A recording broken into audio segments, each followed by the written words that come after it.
Dear brother and sister in Christ, I hope you all had a good night and a good rest. I'm here as former president of Uniapac, but mainly representing José María Simone, the present president of Uniapac in Argentina, who really deeply regrets not to be here, but who sent you his brotherly salutations.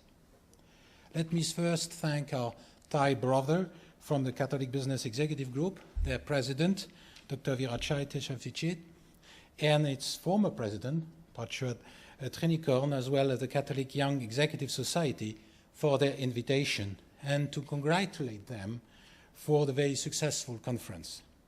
It is a profound joy for me to see here represented so many Asian countries and more, to see here assembled in the name of Christ so many business leaders.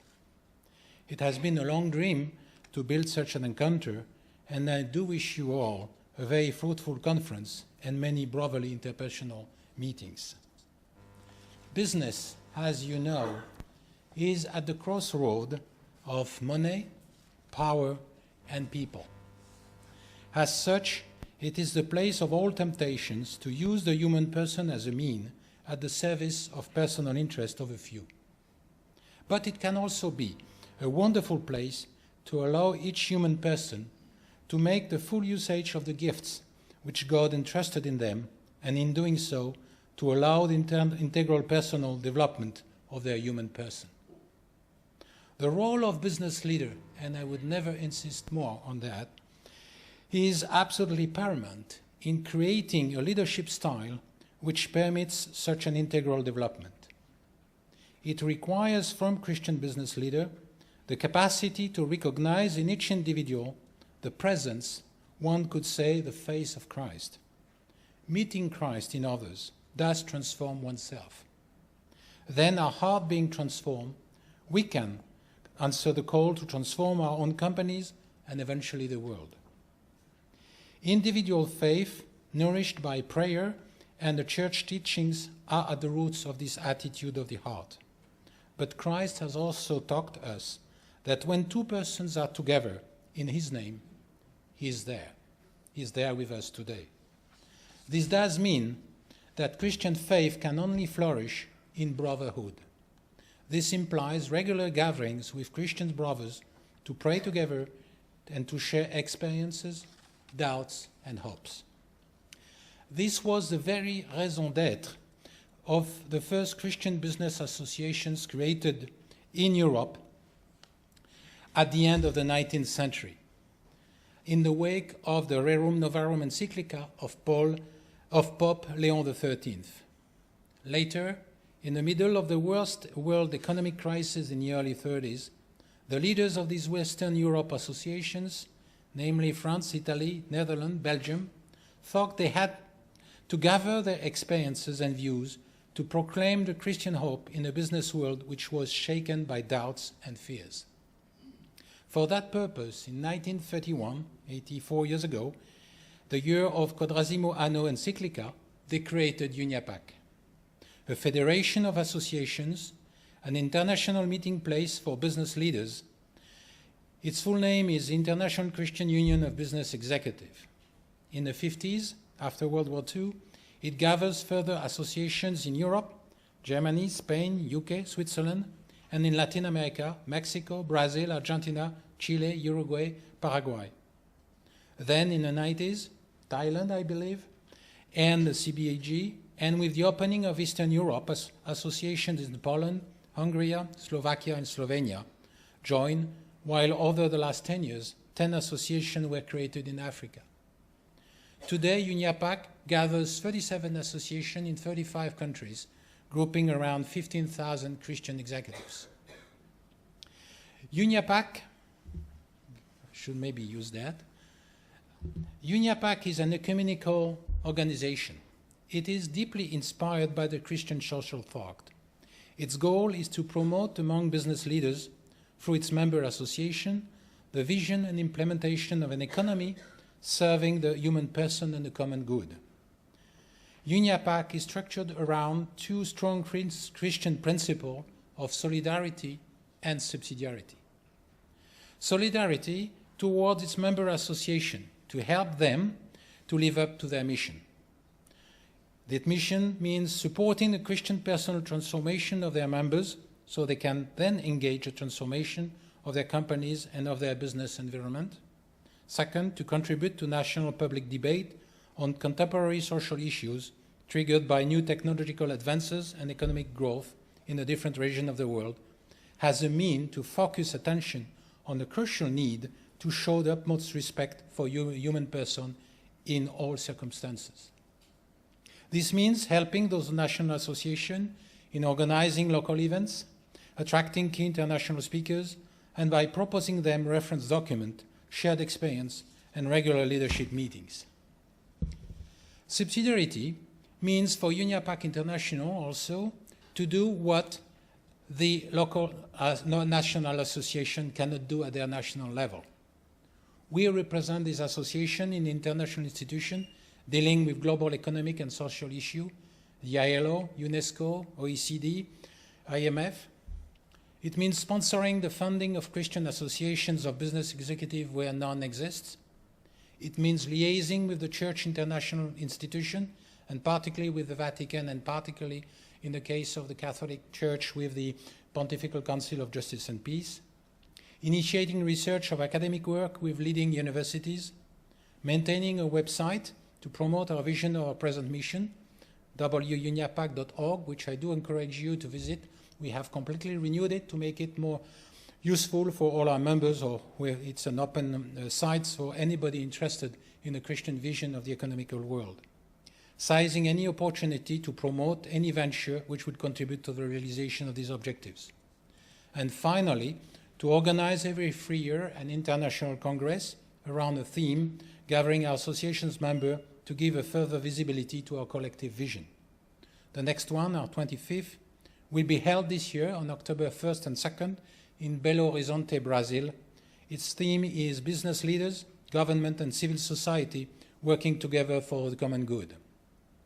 I do invite you all to attend to better know Uniapac and benefit from this very rich encounter. Uniapac governance is assured by an international board. An international board composed of the president of the member association, today José María Simone from Argentina, and the president of a regional association. We have organized ourselves to have an association from Latin America, one from Europe, one for Africa, and a spiritual advisor, Edouard Eyre from Luxembourg. You have here the faces of these gentlemen who are devoting a lot of time and courage to our associations. We have our international bureau located in Paris with Rodrigo Whitelaw, the general delegate of the Uniapac Foundation, which I chaired, and Gwenola Robin, our international assistant. Membership to Uniapac, each association joining Uniapac has to present a file presenting their association to the International Board of Uniapac. The International Board would formally approve their participation, and then the association would be a member of Uniapac. There is an annual fee, which is about €10 per member, and two international board, which we ask the president or its representative of each association to attend.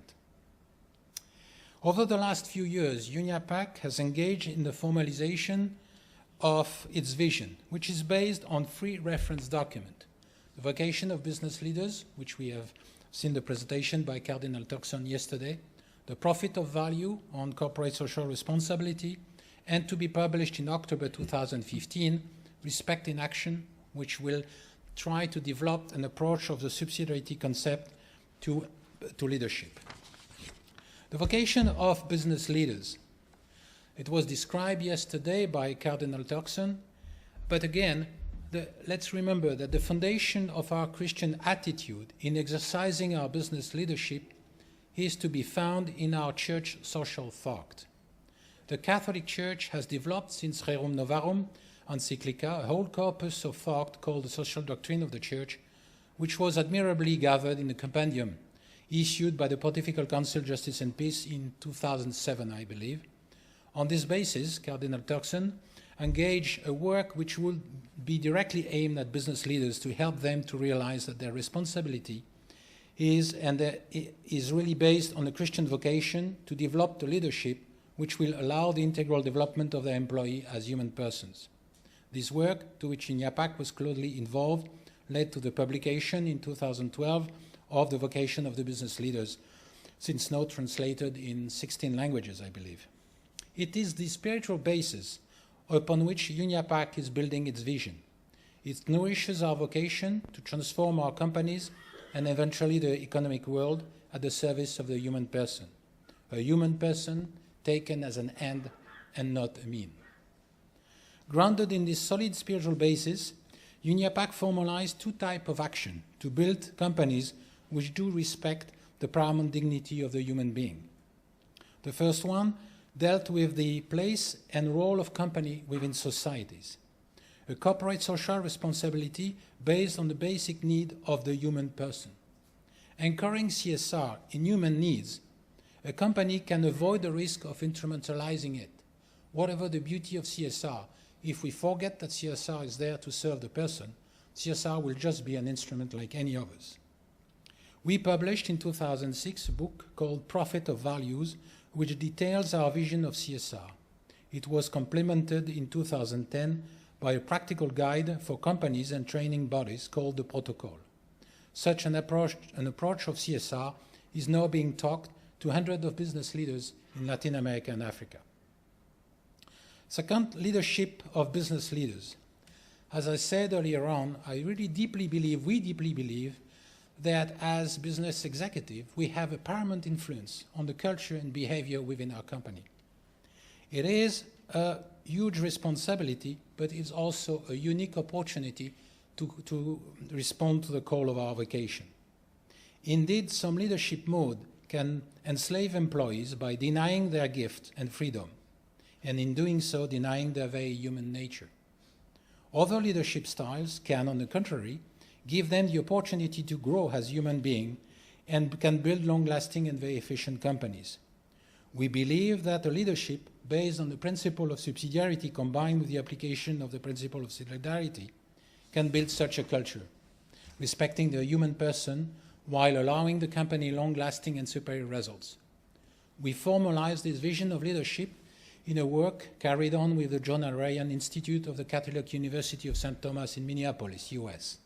This work will be published at our International Congress next October in Belo Horizonte under the title Respect in Action and the subtitle Subsidiarity Applied to Leadership.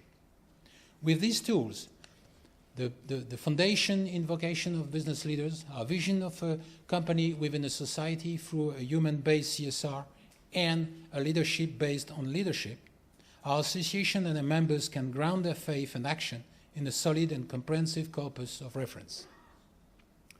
A last word about Uniapac philosophy. In full application of the principle of subsidiarity, Uniapac does not impose a working model to its member association. It may suggest ways, but it is always the national association to define their working models, depending on their local culture, local history. Indeed, within the 35 member association today, approaches do vary. Some focuses more on the spiritual path of their members, others more on the actions with their local society, others more on sharing company experiences. The common points between these approaches are the following belief. The first and paramount is that Christ is met in all aspects of one's life, and for us Christian business leaders, this means in our daily executive world. That's the only way to avoid what Cardinal Turkson was referring yesterday as a divided life syndrome. Second, as business leaders, we have a paramount influence on the culture of our companies and as such on the behavior of our employees. This is a huge responsibility, but also a wonderful opportunity to build an environment which permits to our employees an integral development as human person, allowed to deploy the gift they received from God. Third, the respect of the human person and efficiency, profitability are not a zero-sum game. On the contrary, a leadership and a vision of cooperation in society based on the respect of the human person and the search of common good will make a company more agile, more efficient, more able to deliver sustainable, superior results. That's what Professor Estanislao yesterday called business competitiveness. Fourth, Christian faith cannot be lived alone, but in communion with others. For business executives, easily drawn under a so active business life, it is essential to meet their peers in the presence of Christ to share and pray. Finally, on this permanent nourished spiritual path, business leaders can not only respond to the call of their Christian vocation, but also have a determinant impact on the common good of their environment. If your associations or the one you want to create do share these beliefs and desire to grow in communion with other international associations, we will be very happy, more than happy, to welcome you in a Uniapac network. Dear brothers and sisters in Christ, I wish you a very fruitful conference, and from the deepest of my heart, a big thank to our friends CBIG for organizing it. Thank you very much.